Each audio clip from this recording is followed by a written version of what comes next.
Lenha, panela de barro e de colher de pau. Chegou, a gente foi o primeiro angoleiro a subir em um ringue e ganhar.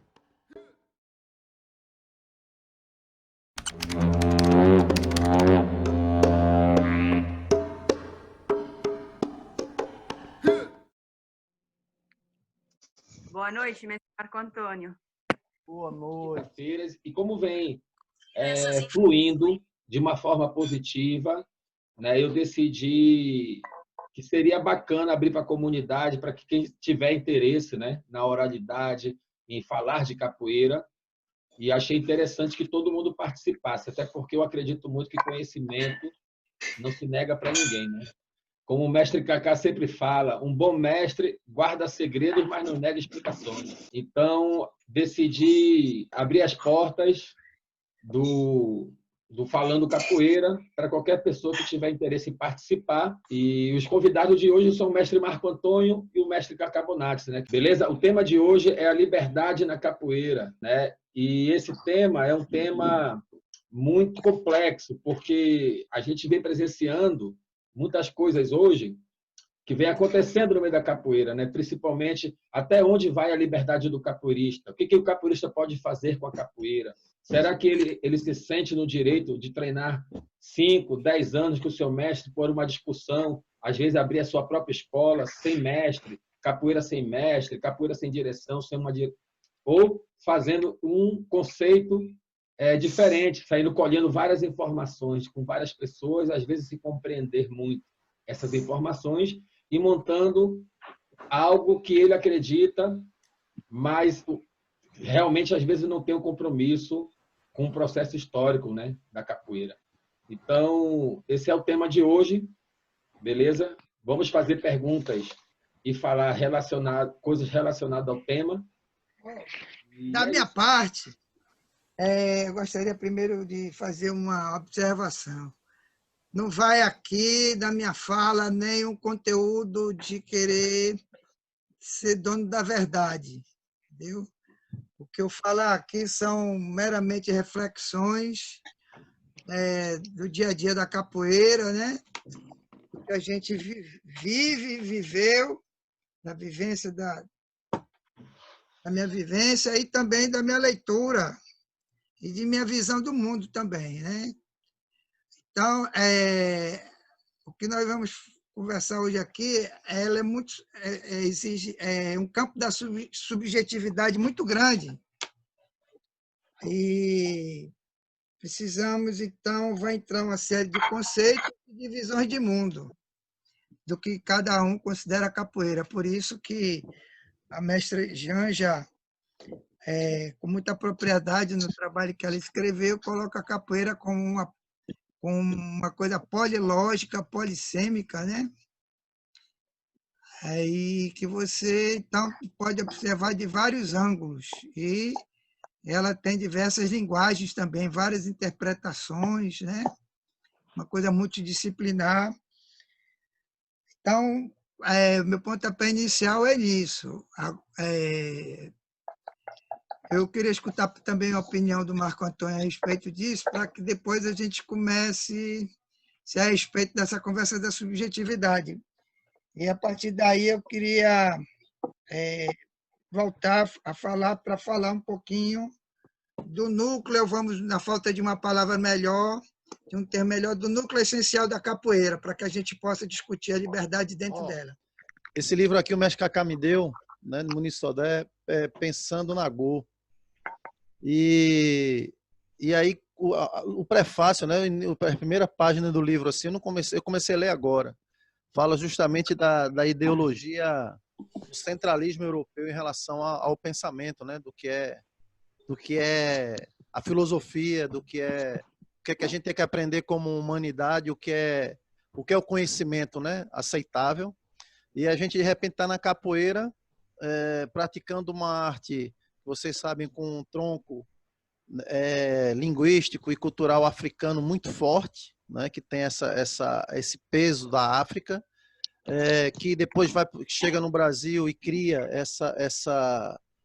essa própria história brasileira também, porque capoeira, na verdade, capoeira é a história do Brasil, né? Se você estuda a história da capoeira, é a verdadeira história do Brasil. Então, quando a gente se reconhece como brasileiro e como capoeirista, a gente começa a perceber mais ou menos digamos, essa liberdade, né, de construção cultural que a capoeira dá para a gente. Só que quando ela, nesse fluxo e refluxo, isso é a minha opinião, né, também pessoal, claro, eu também, como o mestre Cacá falou, a gente vai pensando, eu acho que com esse fluxo e refluxo, o vai e vem, né, primeiramente dos navios, agora dos aviões e agora da globalização da internet, etc., a capoeira ela virou uma verdade de todos, né, de muita gente. E acho que o embate está sendo aí, o embate maior está sendo aí justamente nessa tentativa de tentar perceber o que é capoeira e o que é que se pode fazer com ela. Então, aí é quando a gente fala da tal liberdade, né? O que é que a gente pode ou não fazer. Então, aí você tem apropriação, você tem tantas batalhas internas dentro do meio cultural, da cultura popular. Mas, assim, eu já jogo mais ou menos a reflexão nessa base aqui. Dá o norte para a nossa discussão, já que eu acredito que tenha ficado entendido que a questão do conceito da liberdade é uma coisa que varia muito no tempo e no espaço, né? Historicamente, esse conceito vai mudando. E até como ele falou, e esse conceito de liberdade da gente também é muito eurocentrista, né? Em termos da liberdade dentro da capoeira, eu acho primeiro que a gente precisa não entrar na questão propriamente da história da capoeira, mas podemos começar a partir ali do modelo de capoeira que é praticado pela grande maioria das pessoas, que é o modelo baiano, né? A capoeira não baiana, vamos assim colocar assim, a capoeira chamada capoeira das maltas, né? Quando eu falo capoeira baiana, eu quero me referir à capoeira do modelo baiano, dos pretos baianos, dessa construção. Ou seja, a capoeira com o birimbau sendo o instrumento rei da capoeira, o mestre como detentor do saber, né? São essas. E a roda da capoeira comandada pelo birimbau. Até que se prove o contrário, pode ser que hoje esteja aparecendo um dado novo, mas quem caracterizou esse tipo de modelo de capoeira foi os pretos baianos, né? Se foi lá no recôncavo baiano, tudo indica que foi lá pelo recôncavo baiano. Mas sim, a capoeira das maltas, a capoeira das maltas, ela era uma capoeira de sobrevivência. Sobrevivência no seu mais amplo sentido. Sobrevivência física e sobrevivência psíquica também, né? Porque foi uma grande resposta contra a opressão. E essa opressão, a resposta para essa opressão se dá se a opressão era física, se ela vinha com força, o capoeirista tinha condições de reagir também usando a violência. Era uma resposta para isso e, ao mesmo tempo, também uma navegação social.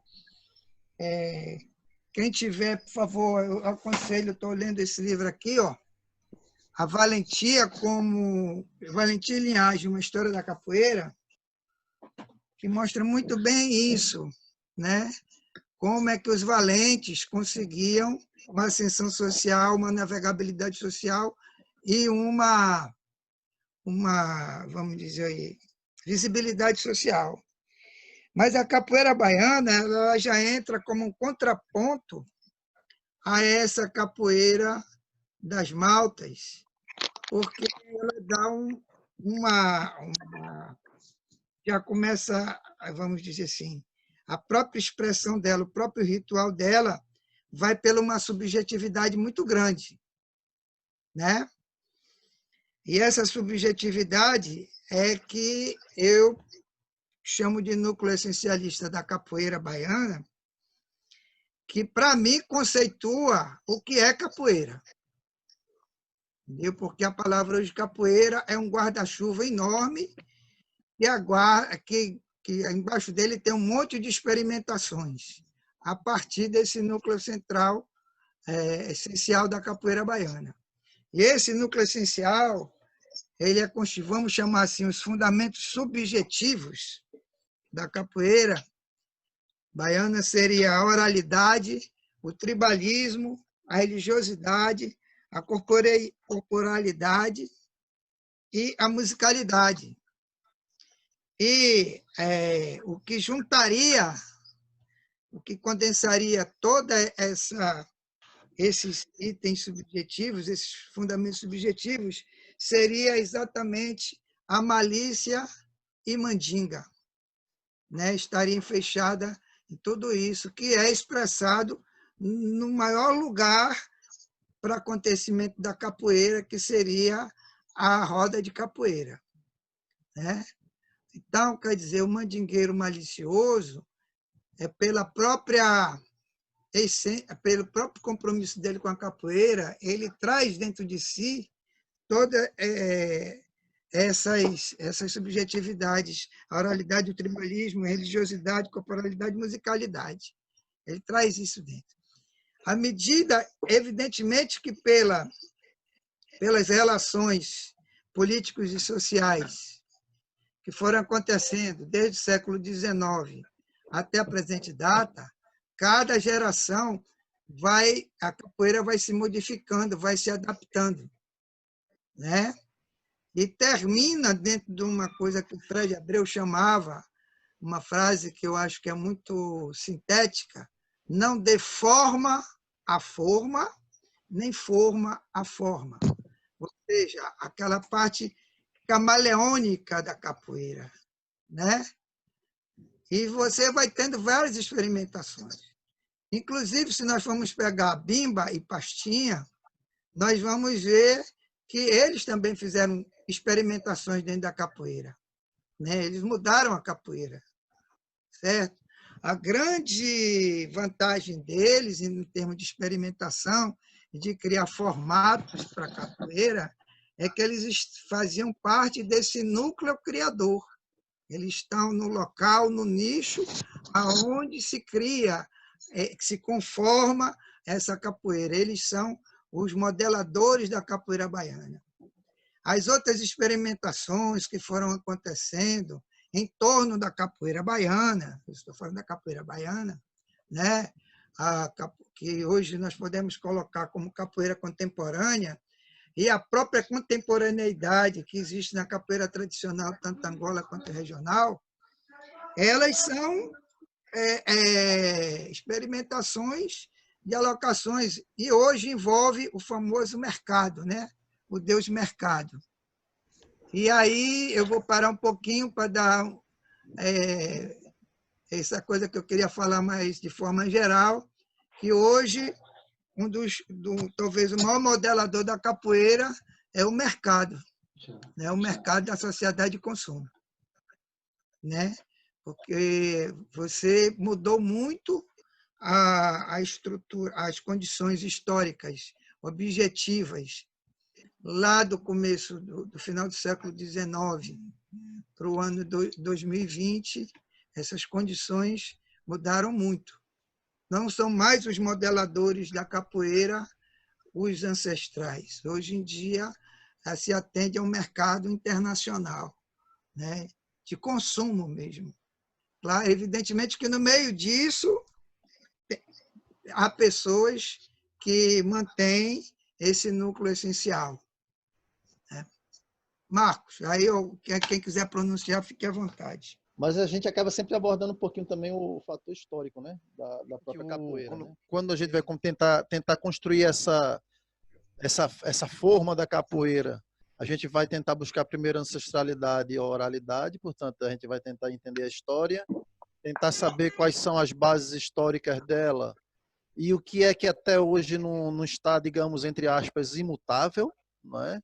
Para tentar entender se essa imutabilidade, se ela se adequa ao passado, né? Ou seja, se o que a gente faz hoje é parecido com o que os antigos faziam.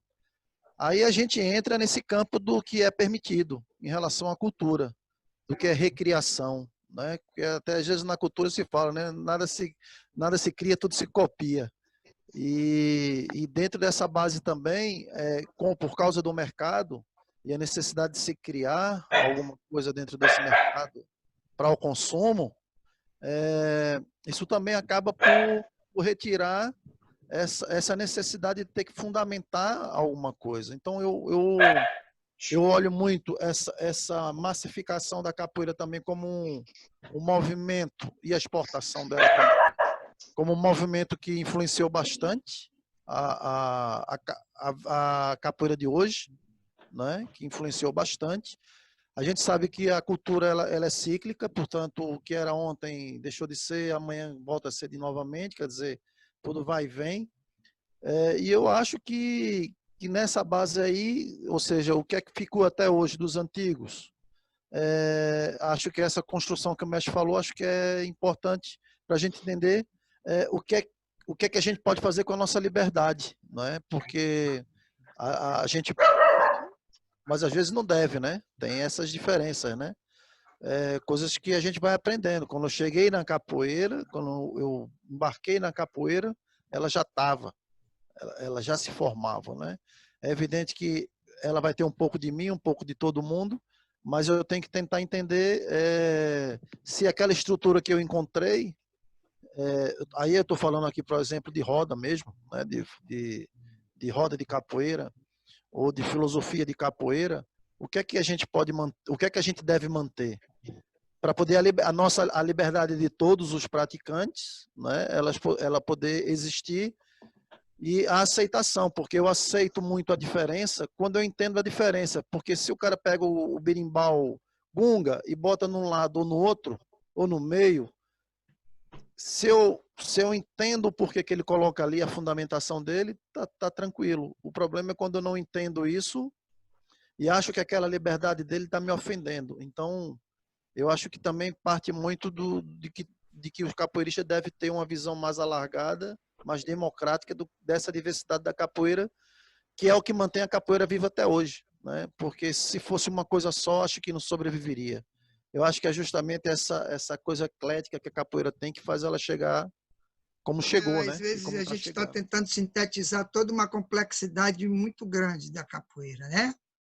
E eu estou também correndo muito dos conceitos, mas, infelizmente, às vezes a gente tem que cair nisso. Eu divido uma coisa taxonômica minha, os fundamentos da capoeira em fundamentos subjetivos, que seriam esses: oralidade, tribalismo, religiosidade, corporalidade, musicalidade, e coloco os fundamentos objetivos. Os fundamentos objetivos são aqueles que são os fundamentos subjetivos, eles vão se corporificar, eles vão se materializar no rito e dentro da roda, né? Dentro do ritual da roda. E agora, a própria essência da capoeira, ela não é uma coisa fixa, né? Veja bem, quando eu coloco fundamentos subjetivos, a subjetividade ela é algo que, ao mesmo tempo, parece ser uma célula pétrea, ou seja, algo que está estabelecido e não pode ser modificado. Muito pelo contrário, ele vai se adaptando às condições, mas sem perder o sentido original. Vamos colocar assim as religiões, por exemplo, a Igreja Católica. Veja o quanto ela mudou durante o tempo, mas ela permanece com a mesma coisa do amor ao próximo, toda aquela base. A filosofia dela é o amor, embora a maioria das vezes ela mesma traia muito isso, né? Essa questão do sentido para que ela existe, né? Então, a capoeira em si, produto de quê? De um amálgama cultural, veja bem, de um amálgama cultural, o que nos diferencia do multiculturalismo. Aí, na Europa, você tem as culturas africanas, você vai ter os árabes, você vai ter os brasileiros, vai ter cultura de tudo que é lugar do mundo, né? Mas, praticamente, essas relações entre essas culturas são muito as interfaces são muito poucas, né? Cada qual procura o seu cada qual. E a comunidade europeia, ela que cria um campo de direito para que todas essas manifestações, entre aspas, tenham uma igualdade de expressão. Quem faz isso é o Estado da comunidade europeia. No Brasil, aconteceu uma coisa diferente disso. A própria condição de escravidão, de você trazer várias pessoas do continente europeu de diferentes lugares, se juntarem com os indígenas aqui, com os europeus, sob a égide, sob a força da escravidão, o sistema escravocrata, criou um amálgama, uma fusão, né? Não é uma assimilação de uma cultura pela outra, mas uma fusão.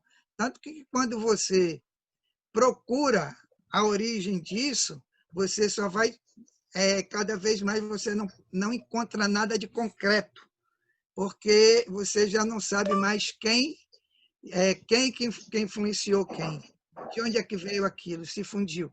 O maior exemplo disso pode ser o candomblé de caboclo, né? Ou nosso próprio candomblé, né? Que tem, ele, como diz até o Carlos Eugênio, é afro-brasileiro, não é africano nem brasileiro, né? Então, Marcos, é aquilo que o Fred falou, isso eu aprendi com ele. Na roda de capoeira, a roda de capoeira, ela não tem um formato definido. Ela não vai ter um formato definido. A questão se o berimbau está aqui, se é 2, 3 berimbaus, né? Ou você só vai começar um trabalho de capoeira Angola quando todo mundo tiver os alunos, os tocadores todos prontos para começar um trabalho de capoeira Angola, né? Ou você pode começar com uma vitrolinha, pois sou antigo, vitrola, hein? É antigo. Então, o formato que ela vai acontecer não importa. O que importa é a expressão dessa subjetividade, que é a oralidade, o tribalismo, entendeu? O formato que isso vai passar. Porque se não tiver isso, essas características subjetivas, já você não conseguir enxergar isso, claro que vai ter rodas que isso vão ser mais aprofundadas, essas características. Você vai ver essa expressão com mais força. E outras mais diluídas. Mas se não tiver isso, para mim não é capoeira.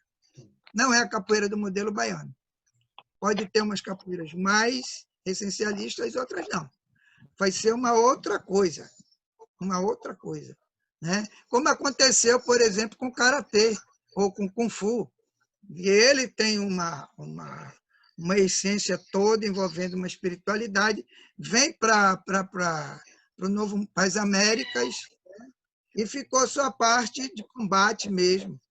Quer dizer, será que uma pessoa que... não estou dizendo que você tem que ser um monge para ser um mestre de Kung Fu, mas que ele não tenha essa subjetividade dentro dele, pode ser chamado de um mestre de Kung Fu? Entendeu? Ou é apenas um treinador de atletas de Kung Fu? Por isso que eu falei da diversidade tribal, né? Também tem essa diversidade tribal.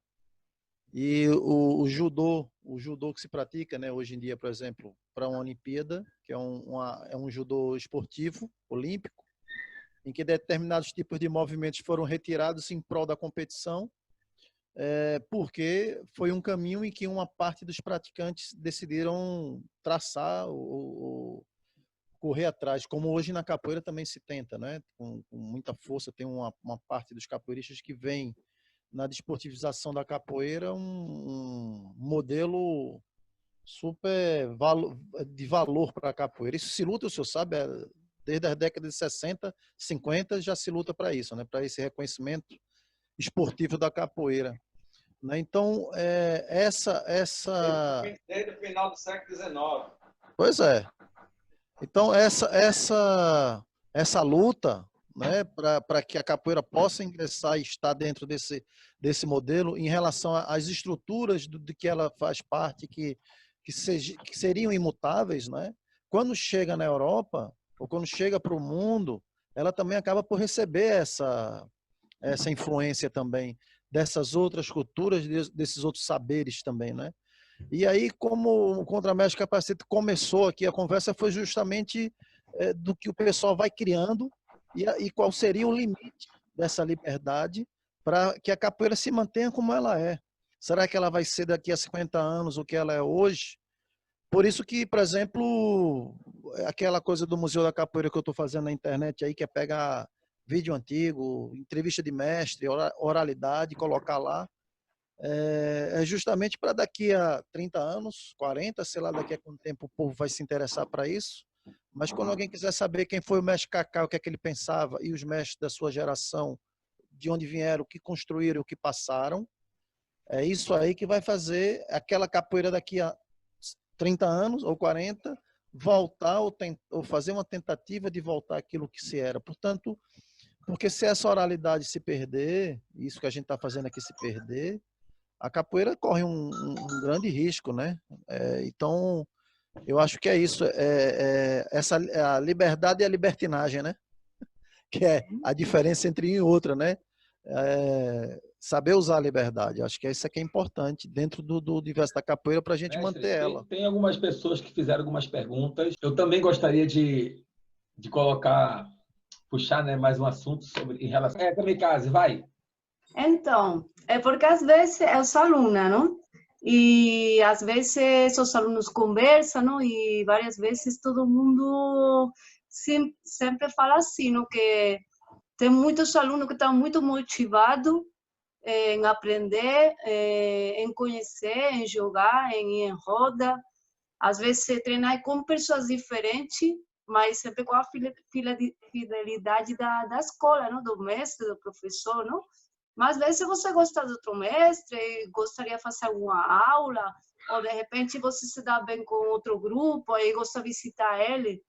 Aí, como a gente está conversando esse negócio da liberdade, muitas vezes os alunos sentem que a capoeira surgiu como uma ferramenta de liberdade, mas hoje em dia, às vezes, os próprios alunos se sentem presos do grupo, preso das normas, preso de não poder, tipo, se expressar ou ir à vontade, assim, tipo, a jogar capoeira com outras pessoas, com outros grupos. Eu sempre tive uma avidez muito grande. Hoje, esse ano, eu estou fazendo 50 anos de prática da capoeira. Eu sempre tive uma avidez muito grande quando eu comecei a fala, a vivenciá-la e tudo. E o próprio Fred, até no prefácio do livro que eu escrevi, da Iuna Mandingueira, ele coloca isso. Tudo no prefácio, quando ele fala sobre a minha pessoa, ele diz, tudo nela lhe interessa. Mas o tempo foi fazendo eu compreender que a capoeira é maior do que a minha cabeça. Né, que o povo passar. Aí eu escuto do mestre João Grande, com seus 70 e tantos anos de capoeira, dizendo, até hoje eu estou aprendendo. Né? Então, eu sei que é um poço sem fundo de conhecimento para mim buscar. E aí vem uma inquietação muito grande no seguinte sentido. Então, eu me dediquei mais hoje ao estudo daquilo que eu chamo, não é um estilo nem nada, é só uma delimitação diária da capoeira tradicional baiana. Né? E quando eu olho para a capoeira tradicional baiana, que eu quero responder algumas perguntas, eu olho para o passado dela. Porque, às vezes, a gente pensa que está inventando a roda. Né?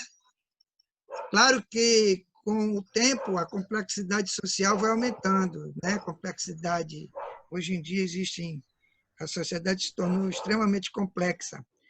Mas as relações sociais, embora têm se tornado também mais complexas do que eram, mas existem coisas que são essenciais dentro dela, de qualquer ser humano, praticamente. E eu acredito que durante muito tempo ainda, dentro do futuro. É a curiosidade, é uma das coisas instigantes do ser humano. Então, eu aprendi, olhando essa capoeira tradicional baiana, que você se comporta no ambiente da capoeira como você se comporta em qualquer lugar. Entendeu? E você é livre para fazer isso. Eu vou usar aqui um paralelo, para deixar mais claro o meu pensamento. Você pode começar a fazer seus estudos numa escola pública, depois você passa por uma escola particular, depois você entra numa universidade pública, depois você vai fazer o doutorado, o mestrado numa universidade particular. Nada contra, né? Isso são adaptações conforme a vida.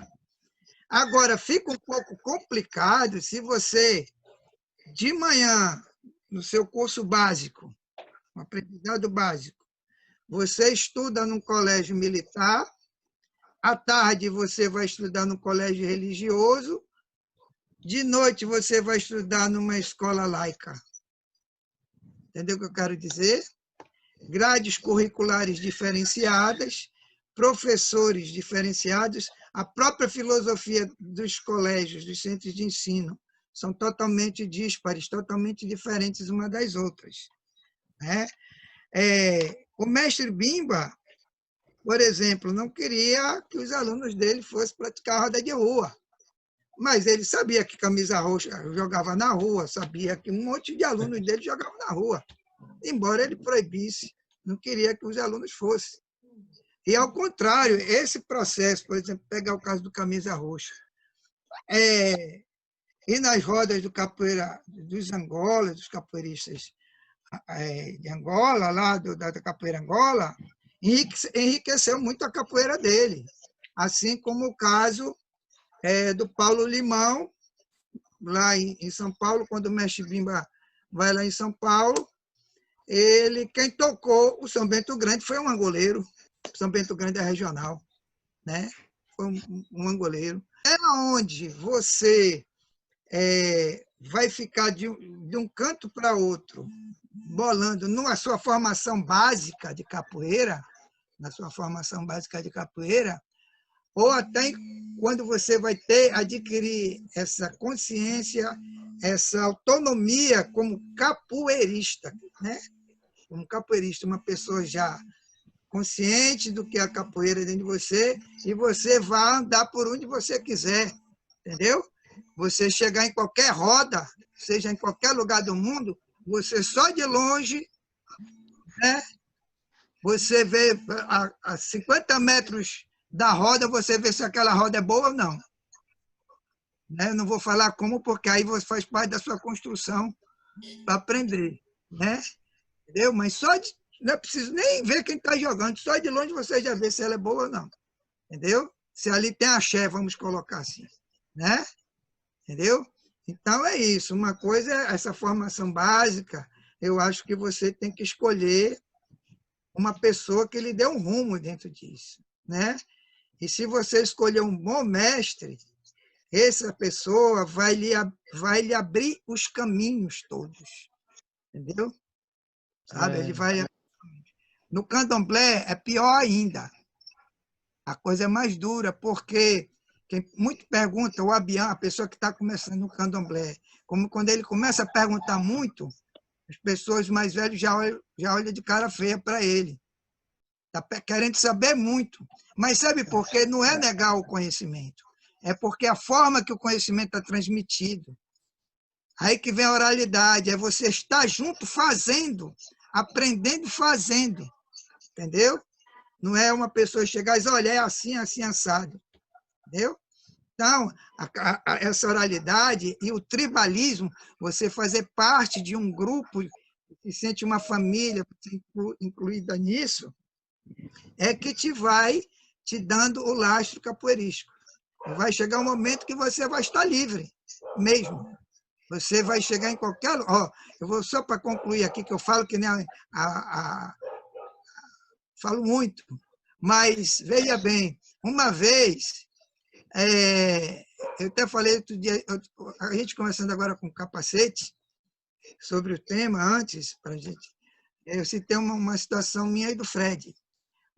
O Fred Abreu, ele era um tocador sofrível de berimbau, um jogador horrível e um péssimo cantador, mas conhecia profundamente a capoeira. Tanto que eu tenho ele como mestre de capoeira. Mas tem coisas que só a vivência dá. E uma vez, numa das discussões que nós tivemos, né, ele sempre puxava muito minha orelha, discutindo uma coisa assim, eu digo, Fred, sobre geralmente essa vivência, de você estar vivendo a coisa com intensidade. Aí eu disse, Fred, tu nunca vai saber qual é a emoção de você chegar num lugar que ninguém lhe conhece, ir para um pé do birimbau e dizer assim, como diz o Mentirinha, agora só eu e Deus, cara. Entendeu? Ali no pé do berimbau. Não tem melhor aprendizado da capoeira. É isso, entendeu? Agora, se você é como chama no candomblé, um oriocô, você não entende nada, você se joga dentro dali, vai acontecer com o que aconteceu com o mestre Boinha. Quando chega lá no dique, tá a roda lá no dique pequeno, tá jogando lá, e ele tinha acabado de chegar do interior, viu o pessoal jogando, ele pulou dentro da roda, ele garoto, 15 anos, pulou dentro da roda e foi para o pé do berimbau. Aí veio um negão com a mão desse tamanho, Domingo, irmão de onça, que empurrou assim, sai para lá, Amarelo, que isso é coisa de negão. Entendeu? Caiu lá para dentro. Fala aí, Marcos. Cada um tenta, da sua forma, tentar levar os alunos ou as pessoas que têm, ou seja, a sua tribo, né, para um bom porto e criando relações. E eu, nesses pensamentos, eu até criei um gráfico, né? Botei na cabeça um gráfico qualquer que eu criei uma linha assim, que é uma linha para cima, que seria a linha prática, que é história, filosofia, roda, instrumento, portanto, tudo que você tem que aprender individualmente. E depois coloquei uma outra linha aqui embaixo, que eu chamei de, que os mestres já chamavam, aprendi isso com o Falcão, com outros, que é jogo do jogo. E o jogo do jogo talvez seja isso que você esteja a falar, que é por que eu não posso visitar um grupo de capoeira, porque eu quero tanto, como o mestre falou aí, né, o novo, né, do candomblé, quero tanto mergulhar na capoeira assim e devorar a capoeira, porque eu amo a capoeira, que a capoeira... Mas aí os antigos diziam também que água demais pode matar a planta, né? Então, quer dizer, vou dar um exemplo aqui em Portugal digamos assim, de algumas experiências minhas de capoeira nisso que eu estou falando, né? Por exemplo, tinha uns caras que vinham toda a sexta-feira, para mim, é sagrado ter a roda de capoeira. Aqui a gente faz roda semanal, toda semana, toda sexta-feira tem roda. E eu aprendi que roda de capoeira é aberta, não é fechada. Portanto, pode entrar qualquer um, pode entrar qualquer um. O meu pior inimigo da capoeira que tiver, que a gente já trocou pancada na roda de capoeira, se ele chegar, ele entra, não tem essa. E eu tenho que responder esse chamado da capoeira. Eu aprendi capoeira assim, não estou dizendo que hoje em dia seja assim, eu estou dando um exemplo do passado, tá bem? De uma capoeira que era assim, e agora já não é, graças a Deus, graças a Deus. Pronto, mas eu comecei a receber continuamente uma visita de um grupo grande de capoeira, e eu era um professor sozinho, né? Portanto, estava construindo o meu projeto de capoeira.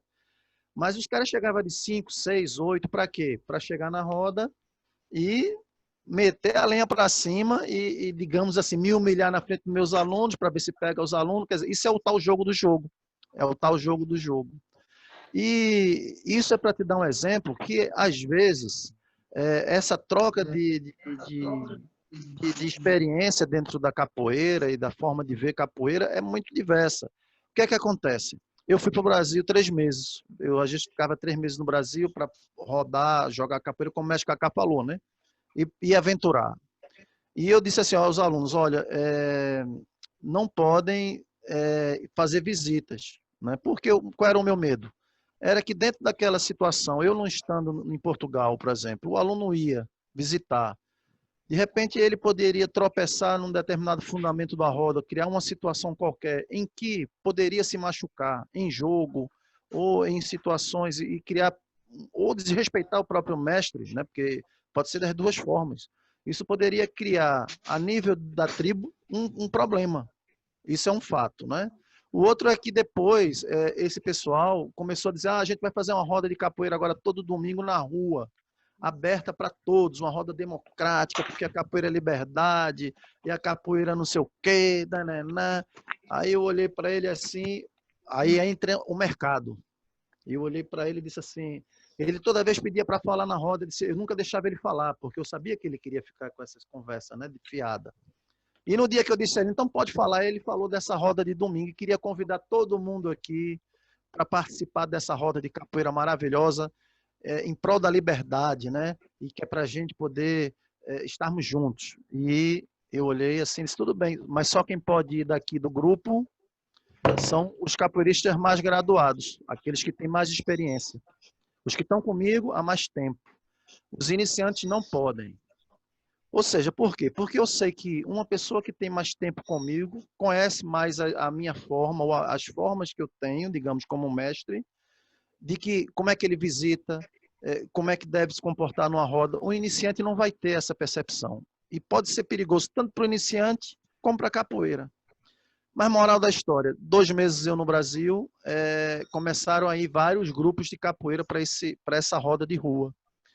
E aí eu no Brasil mesmo fiquei sabendo que de vários grupos que tinham em Lisboa, uns 5 ou 6 grupos entraram para esse grupo desse rapaz que estava visitando. Afinal, o que é que ele estava fazendo? Ele visitava toda semana uma roda diferente e toda semana convidava grupos diferentes para irem para essa roda da liberdade em Lisboa, que era uma roda para todo mundo, que no fundo o que ele estava procurando era tentar atrair novos alunos para ele, mas alunos que já gingam, que já tocam, que já cantam. Então, quer dizer, eu dei a liberdade dele entrar na minha casa, porque a gente está falando de liberdade, eu dei a liberdade dele entrar na minha casa, não dei a liberdade da palavra, né? Dei a liberdade aos meus alunos poderem ir a algum nível de capoeira, irem às rodas de capoeira. Quando chega em certa graduação, eu nem olho, nem me diz nada, vai. Às vezes alguns ainda dizem, estou indo, mas outros nem dizem. Eu vejo só nas fotos, porque eu não tenho esse problema. Agora, o que acontece é que ele entrou na minha casa, se eu tivesse deixado de alunos iniciantes, muito provavelmente, alguns desses alunos, naquela visão romântica, iriam embarcar naquele barco.